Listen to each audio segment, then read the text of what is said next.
I need to change out a starter on a 580E case tractor. First you disconnect the battery, which is on the opposite side or the driver's side over there. Then you take off this nut right here that takes the power off. This is the starter ignition key tripwire right here that goes there. So you'll disconnect all that. And then there's a bolt right here. And there's a bolt right up there. And after you take those off, the starter should slide right out. So I'm going to go ahead and disconnect these, and I don't have my tripod, so I'm just going to go ahead and see. I think I've got a 17 millimeter, which I've actually already loosened it up, but take that off right there. Got a jet flying over. Take these wires off. So I got me a short stubby Phillips. Be careful, if you drop that screw, it'll go on the ground. If you're in grass like I am, you might end up losing it.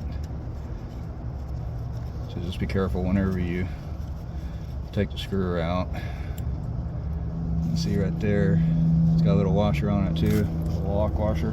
Set it off to the side. Now don't just set it on the frame, because if you set it on the frame, it's going to roll off, especially if it's windy. So put it somewhere where you don't lose it.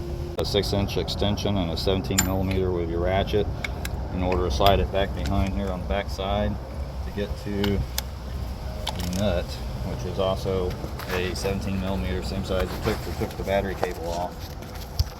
And you can see right there how I got it in there. I'll just go ahead and break the bolt.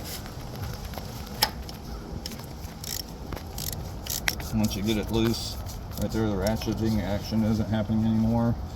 So I'm going to take the ratchet off and just stick it in there with my hand. Starter went out on this one. It's got getting to where whenever you turn it over a couple times, it don't want to turn over after that. So you can see there's the first nut. Bring it out, put it in your tray so you don't lose it. So since this bottom bolt is so tight, I went back to my short socket. I'm going to take a hammer right here. I'm going to tap down on it. Okay, so I tapped on that, and you can see the starter coming off the base.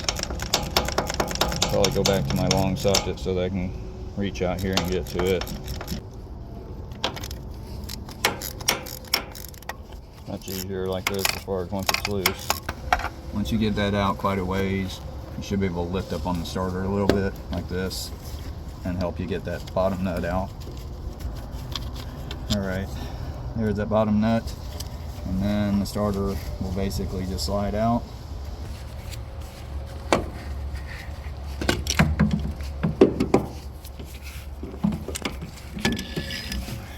And there you go. Starter's out. Oh yeah, you'll probably have a cover over here that you'll have to take off. Compare the new starter with the old starter, make sure everything looks right, and then reverse process to install it back in. Hopefully the video helped someone out today. If you haven't already, please hit that subscribe button for me. Like it, share it, let me know what you think in the comments below. Stay tuned for more videos, and we'll see you in the next one. Thanks for watching again, everyone.